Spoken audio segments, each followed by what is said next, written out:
There's a moment in life when you step into a room and something just feels off. You pick up on it immediately. The subtle shift in the atmosphere, the way people avoid holding your gaze, or how they greet you with quick, polite smiles that never fully reach their eyes. It's almost as though you're invisible, or worse, an outsider. In that instant it strikes you. Something about your behavior or presence is making people look down on you, even if no one ever says it out loud. But here's the twist. Most of the time, it isn't about who you are at your core. It's about certain habits you've fallen into. Habits that might be pushing others away without you realizing it. I've been in that situation too, caught in patterns that turned me into my own worst enemy.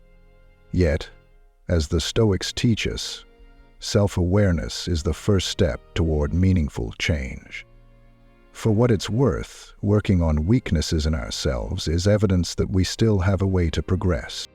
Today we're going to delve into 7 habits that might be undermining your relationships and reputation, and discuss how Stoic philosophy can help you break free. This isn't about being perfect, it's about striving for improvement.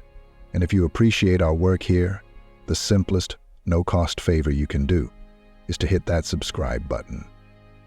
Also, don't skim or skip any part of this video. Each moment is packed with insights that can shift how others perceive you. Let's begin. 1. Habit: gossiping. We've all done it at some point. There's this natural inclination to share the latest piece of juicy news, to feel involved in the goings-on of others' lives. Gossip initially seems harmless or even entertaining. Who doesn't enjoy feeling included or staying in the know? But let's face it, gossip is a double-edged sword. Yes, it can create a momentary sense of bonding, but every time you dish out someone else's secrets, those listening are silently questioning how safe they are with you.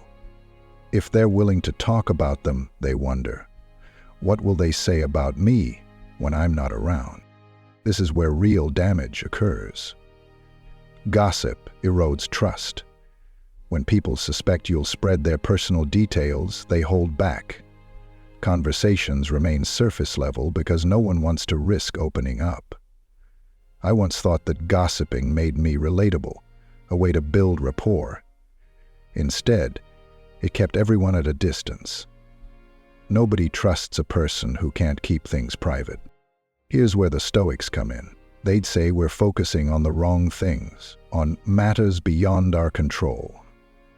Gossip fixates on others, their behavior, and their failings, not on what we can actually improve, ourselves. Marcus Aurelius said, "Waste no more time arguing about what a good man should be one."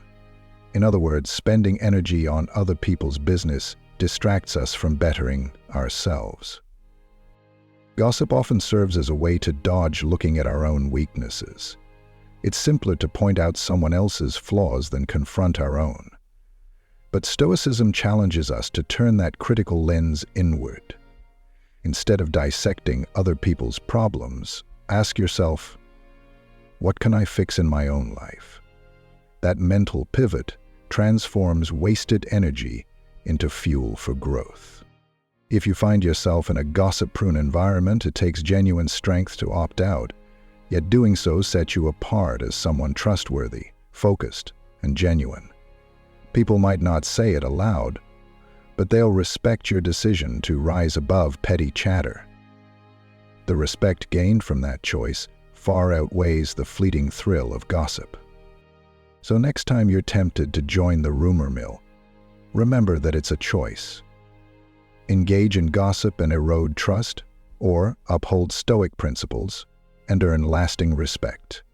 Letting go of gossip is an immediate step toward authenticity and inner peace. 2.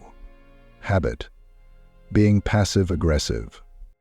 We've all done it, the classic "I'm fine" when everything is clearly not fine, or agreeing to help out while your tone drips with hidden resentment. It can feel clever. Why start a fight or be confrontational when you can just drop subtle hints and hope the other person picks up on them? But passive aggression is like sending mixed signals in a code no one understands. Instead of resolving issues, it sows confusion and tension. I used to think being passive-aggressive was a savvy way to avoid conflict. In reality, it's the opposite. No one is a mind reader, and your indirect hints only lead to misunderstandings. Instead of opening a door to honest conversation, you shut it, leaving everyone frustrated. Stoicism values honesty and directness. Marcus Aurelius wrote about speaking truth plainly and without artifice. When you're passive-aggressive, you're disguising your true feelings and expecting others to decode them. This behavior doesn't solve problems, it fuels them. Over time, that bottled-up frustration can explode into something far uglier. Being direct may feel scary at first. You fear confrontation or showing vulnerability. But sidestepping issues doesn't make them disappear. It just postpones the inevitable blow-up. The Stoic approach is straightforward. Communicate openly, face discomfort head-on, and resolve conflicts with integrity. People respect honesty, even if it's uncomfortable, more than elusive hints and silent treatment. When I shifted from passive-aggressive remarks to expressing my feelings clearly, I found conversations actually improved. Instead of shallow, tension-filled exchanges, I had productive dialogues. People can't fix what they don't know is broken. By naming the issue, you give them a chance to find common ground. That's real respect and emotional maturity. And it's what Stoicism encourages. 3. Habit. Making excuses for everything. We've all known that person or been that person who always has a convenient excuse. The deadline missed because the internet went down, the tardiness blamed on traffic, the undone work pinned on unclear instructions. It's a quick way to sidestep blame, but here's the catch. Constantly making excuses erodes credibility. When excuses pile up, people see you as unreliable. Worse yet, you're robbing yourself of growth opportunities. If nothing is ever your fault, then you never need to improve, right? Shanachi smiled. But Stoicism implores us to own our actions. Epictetus taught that while we can't control everything that happens, we can control our response. Making excuses hands control over to external factors. You're basically saying, I can't improve my situation. It's beyond me. By owning your mistakes, you reclaim your power. Acknowledge errors, learn from them, and do better next time. I remember a time I missed a big deadline. Initially, I wanted to blame workload and technical glitches, but something told me to try a different approach. I admitted my fault. Instead of anger, my boss showed understanding, and I felt a surge of relief and motivation. Owning up freed me from the prison of excuses and let me learn from the experience. No one expects perfection. They just want honesty and accountability. In the Stoic view, self-governance is key. By taking responsibility, you strengthen character and earn respect. Stop letting excuses hold you back. Embrace ownership of your actions and watch how it transforms your life and relationships. 4. Habit. Neglecting basic hygiene. This might seem trivial, but it's fundamental. Good hygiene. Regular showers, brushing your teeth, wearing clean clothes. May seem like common sense, yet we've all encountered someone who just doesn't prioritize these basics. This affects how people perceive you more than you might think. Stoicism emphasizes self-respect and discipline. Maintaining hygiene is a basic form of self-care that signals you value yourself and those around you. When you're unkempt, people start questioning your reliability and organization. They wonder what else you're neglecting. On the other hand, staying clean and well-groomed shows you're in control of your life. Marcus Aurelius noted that caring for one's physical self is part of a balanced existence. Hygiene is a cornerstone of self-discipline. When you let it slide, it's often a symptom of deeper issues like stress, anxiety, or feeling overwhelmed. Let's talk about this thing today, Dr. Rosa. I've been there too, going through a rough patch and letting my appearance slip. But it only deepened the negative cycle. Once I made hygiene a non-negotiable standard, I felt more confident and motivated. It's a small, tangible step toward self-improvement that can catalyze bigger changes. When you prioritize hygiene, you project confidence and earn respect, both from others and yourself. People are drawn to individuals who handle the basics with care. It might sound simple, but that's the Stoic approach. Focus on what you can control, and mastering it sets the stage for mastering bigger challenges. 5. Habit. Constant complaining. We all need to vent occasionally, but when griping turns into a constant refrain, it's a red flag. There's a world of difference between healthy expression and relentless negativity. Chronic complainers find something wrong in every situation. No matter how good things might be, they zero in on the flaws. This mindset drains you and everyone around you. Initially, people might sympathize, but over time, your negativity repels them. The Stoics remind us that it's not events that disturb us, but our interpretation of them.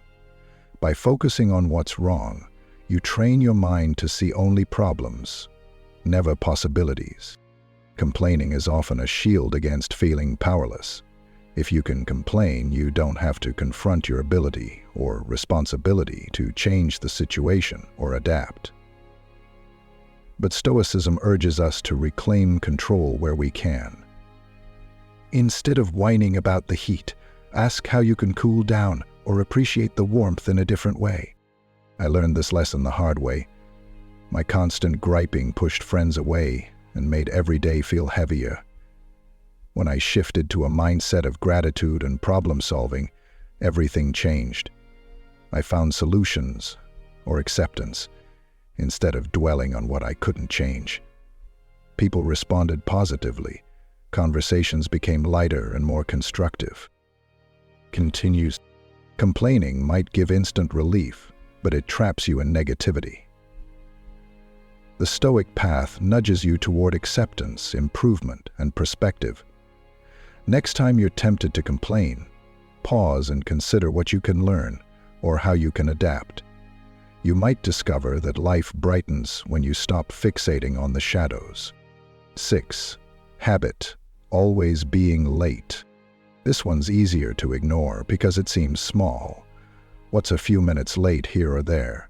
But consistently arriving late sends a clear message. Other people's time isn't as important as yours. Over time, friends, colleagues, and acquaintances learn not to depend on you, and that erodes trust. Stoicism values punctuality as part of being disciplined and present in life. Marcus Aurelius reminded himself that time is precious. When you're late, you're not just disrespecting others, you're squandering moments you'll never get back. Often, lateness is less about poor time management and more about avoidance. Avoiding the awkward first moments, the boredom of waiting, or the anxiety of arriving fully ready. Yet Stoicism encourages facing reality head-on, not dodging discomfort. I had to confront my own habit of tardiness. At first I rationalized it. They won't mind. I'm just a few minutes late. But deep down, I knew better. I realized I was letting myself off the hook. Then it was costing me respect and opportunities. Once I decided to be punctual, I found I entered situations more calmly and confidently. Being on time shows you're reliable, respectful, and in command of your life. It's a small change that can have a big impact. Embrace this Stoic principle, show up fully and punctually, and watch how it shifts people's perception of you. Move powerfully, know where you're going. You have the tools needed to relax and play. Within 30 seconds, pace and drip. 7. Habit. Playing the victim. Life is unpredictable and sometimes unfair. It's tempting to cast yourself as a victim of fate's cruelty. But here's the problem. Constantly adopting the victim role undermines your personal power. It's comforting to say, "This always happens to me," but it also means you're refusing to see what you can do about it. Stoicism says while we can't control all external events, we can govern our reactions. Epictetus emphasized that suffering stems not from what happens to us, but from our interpretation. When you play the victim, you focus on what's out of your control, handing over your autonomy and potential for growth. Yes. I learned this lesson when I noticed that blaming bad luck for my misfortunes never solved anything. Instead of growing stronger, I stayed stuck, feeling helpless. The moment I started asking, "What can I learn from this? How can I grow?" was the moment everything changed. Ownership replaced helplessness. The world respects those who face challenges head-on, who don't crumble into a state of "poor me." Dropping the victim mindset doesn't mean ignoring that life can be tough. It means refusing to let hardship define you. Instead, you define yourself by how you respond to adversity. Every one of these habits, gossiping, being passive-aggressive, making excuses, neglecting hygiene, complaining, always being late, and playing the victim, chips away at how others see you and how you see yourself. Stoicism offers a path out of these cycles. It's about focusing on what you can control, your actions, your mindset, letting go of what you can't, and consistently choosing growth over stagnation. "Cheers, Simon," Stone asked. When you break free from these habits, people notice. More importantly, you notice. You feel lighter, more in control, and aligned with your true values. The Stoics never promised life would be easy, but they showed that by mastering ourselves, we can navigate whatever life throws our way with dignity and purpose. If you found these insights helpful, take a look at the suggested videos on your screen for more wisdom to guide your journey. Thank you for being part of the Stoic Way community, where we strive for progress rather than perfection. Stay strong, keep learning, and I'll see you next time.